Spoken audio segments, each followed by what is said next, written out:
Do you want to know about the benefits and challenges that surround having both Mexican and U.S. citizenships? You will hear about my experiences at the consulate. We are Yvette and Ruben with our borderless travels, finding our way across different borders, sharing our successes and our challenges. Imagine being able to call both Mexico and the United States home. Both tacos and burgers, fiestas, and the 4th of July fireworks. Sounds like a dream, right? But hold on. Before you start packing for Cancun or LA, let's talk about the reality of being both a dual U.S. citizen of Mexico and the United States. Today, we're diving deep into the benefits and challenges of holding citizenship in these two amazing countries. Spoiler alert, it's not all sunshine and margaritas. Hey, I'm ready for my margarita, man. So hit the like button and subscribe if you're into travel, culture, and making the most out of your passport power. Let's get into it. So let's talk about that first benefit, Ruben.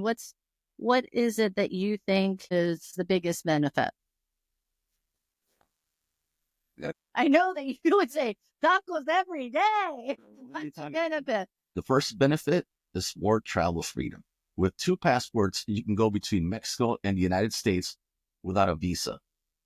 Long wait times and border drama. Skip the paperwork, skip the headaches, plus a Mexican passport lets you travel visa-free to over 160 countries, including Europe.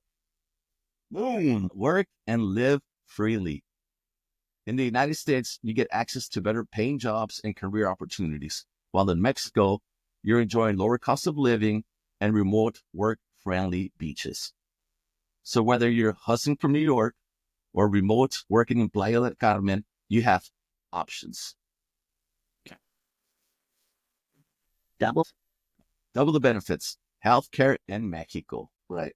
And in future videos, we're going to break down some of the myths that's about the healthcare benefits in Mexico. It's way more affordable than the United States. Plus, as a U.S. citizen, you still have access to Social Security and retirement benefits, like me.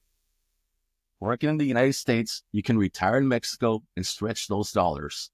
Smart move, right? Property and business perks. Want to buy a dream home in San Miguel de Allende? Yes, that's the plan. If you're a Mexican citizen, no need for those tricky bank trusts. Also, a business in Mexico is easier to start if you're a citizen.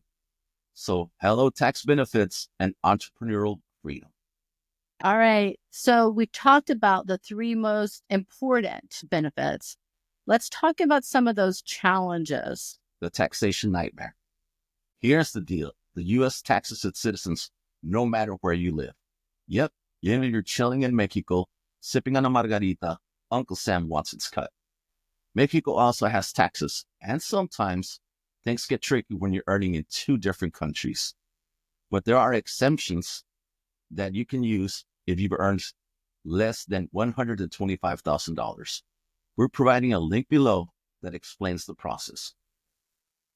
Military obligation. Fun fact or not, Mexico has mandatory military service for young men. It's not strictly enforced, but if you're a dual citizen under the age of 30, you could be called up.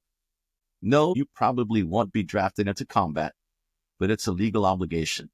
The commitment is for 1 year. Bureaucracy headaches. Dual citizenship means dealing with 2 governments. Twice the paperwork, twice the passport renewals, either that you cannot let expire if you travel across the borders. Sometimes a lot of red tape when it comes to legal matters. Property tax rights and banking.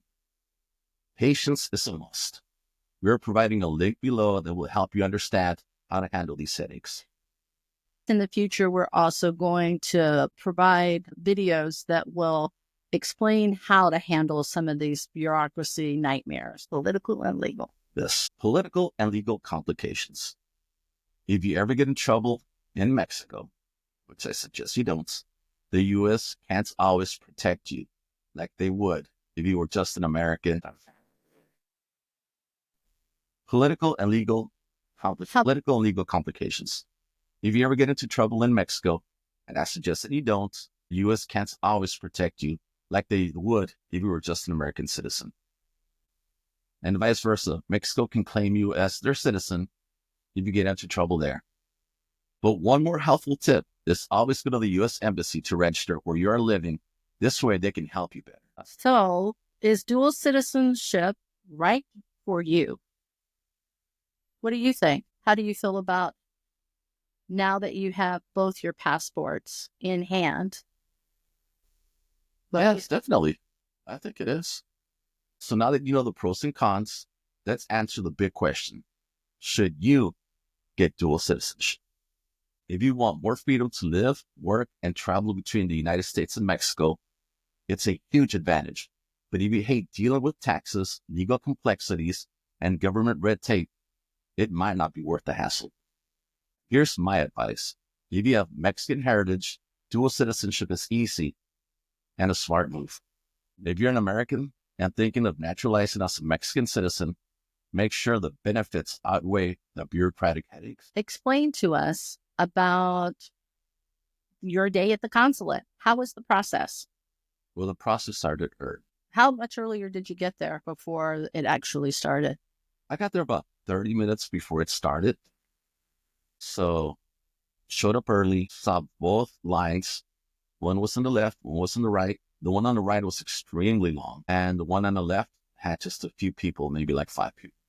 What was the difference between the two lines? The one on the right with the extremely long line, and I asked somebody why the two lines, and the long line did not have an appointment. Then if I had an appointment, then it was the shorter line. So I just stood in the line waiting for the consulate. So as we recorded last week, there's such a long wait for appointments.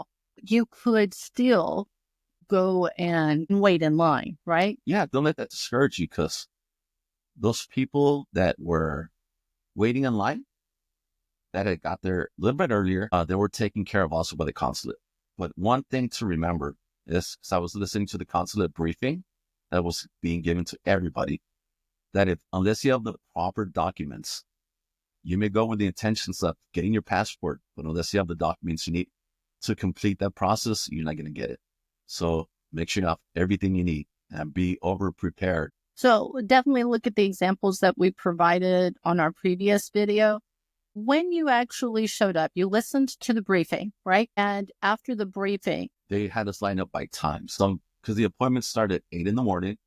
When do they open the doors? Well, this time they opened a little bit late. Mm-hmm. But I would imagine that was an anomaly. I'm sure the consulate opens early, but this particular time they opened up seemed like 30 minutes. So there's still a briefing that is given, right? Yes. So patience, patience, patience. Yeah, and bring more patience in case you don't bring enough. So when they started, they had us go sit in chairs by our time, and we just sat there for a few minutes. It seemed like an eternity.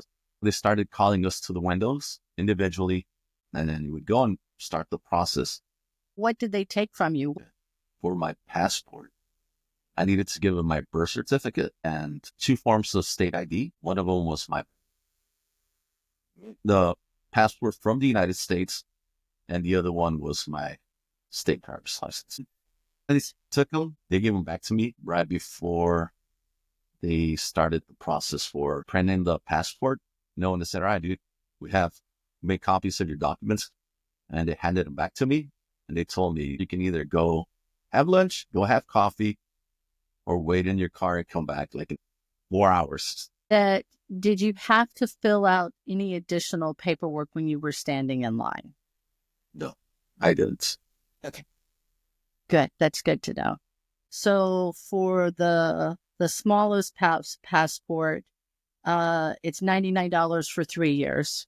It's $133 for 6 years, and it's $203 for 10 years. They're subject to change. The information that we're giving you here today is just what our experience was, not necessarily what everybody's experience will be. Okay. One thing you need to have is exact cash. They don't accept checks, cards, credit cards, exact amount. Yeah. Absolutely. And you just go get in line, because there's not, it's more than one person, and you just pay your amount. They had me this beautiful Mexican passport, which looked different than I had in 1978 or something like that. But of course, everybody's experience is different. And like you've heard by other people explain their experiences. But it was a great experience. The staff was amazing in our experience. They were very helpful, very informative. That it was a long process. I mean, there can be additional documents that are required, but we will tell you that from start to finish, right, we get it done in one day. One day, yes. Yeah. So don't think that it's like a regular DMV appointment or another appointment here in the States where you have an appointment at 8:15 and you're all done by, 9:15. It's not like that because they ask you the questions that they need to ask you. They take the documents that they need to take from you, and understand that this process takes longer because they're doing it physically here in the United States, but they still have to record it in Mexico. So that is the reason why it's a more timely, time-consuming experience, is because they're not just doing paperwork here, they're duplicating the paperwork in Mexico as well. We had the opportunity to get our passports from the United States in San Francisco on the same day as well. Our experience was just like 10 years ago. It was like all day long also. So we're talking about passports and the process now. We will, in a future video, also talk about the importance of keeping both passports up to date. This affects this ease of travel that we said is the benefit. You won't be able to get back into the United States if you don't have a current U.S. passport. So remember that. Our next video, we're going to talk about birthright citizenship, which is where your children can get Mexican citizenship. So if one parent is like Ruben, a Mexican citizen, and another parent's like me, U.S. citizen, then what's the process for our children to get their dual citizenship? What documents are needed, how long it took, and how important it is to get it for them. That's the real deal about the dual citizenship of Mexico and the United States. What do you think? Is it worth it? Let me know in the comments. And hey, if you found this video helpful, hit the like button, subscribe, and share with your globetrotting friends.